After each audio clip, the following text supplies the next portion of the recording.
Saya tak nak beli emas dengan public gold. Harga yang public gold tawarkan lebih mahal. Public gold nak bayar komisen kepada dealer. Jadi emas dekat bank tak ada dealer, tak ada agent. Sebab tu harga yang bank tawarkan lebih murah. Kita dengar macam tu, betul lah, logik juga. Public gold nak bayar komisen dealer kot. Sebab tu harga emas yang public gold tawarkan mahal. Kalau emas bank lebih murah. Pertama, kenapa penyimpan emas fizikal tegar di Malaysia tak berpusu-pusu beli emas dengan bank macam mana orang beli emas dengan public gold? Yang kedua tuan-puan, kenapa mereka tak ulang beli bertahun-tahun macam penyimpan emas public gold? Yang ketiga, adakah lebih 2.5 juta penyimpan emas di public gold ni semuanya tak cerdik sampai mudah dimanipulasikan oleh dealer?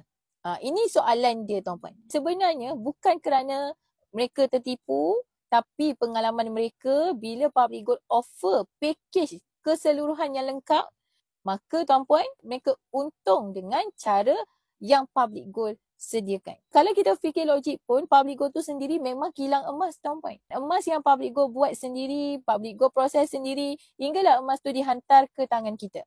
Emas adalah bukan produk utama bank. Bank biasanya dia akan ambil emas dekat orang lain dan dia akan jual emas tersebut lah.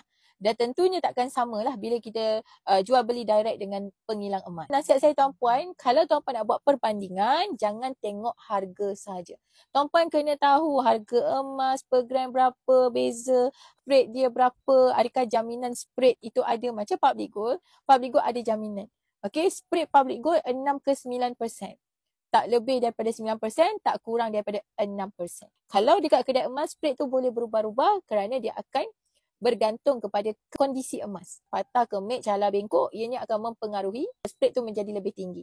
Bila spread tinggi tuan-tuan, yang akan berlaku, dia akan tolak banyak lah. Jadi kita tak untung sangat. Kalau saya bercakap public gold terbaik, public gold the best, harga yang public gold tawarkan lebih murah, lebih rendah, terhangat di pasaran.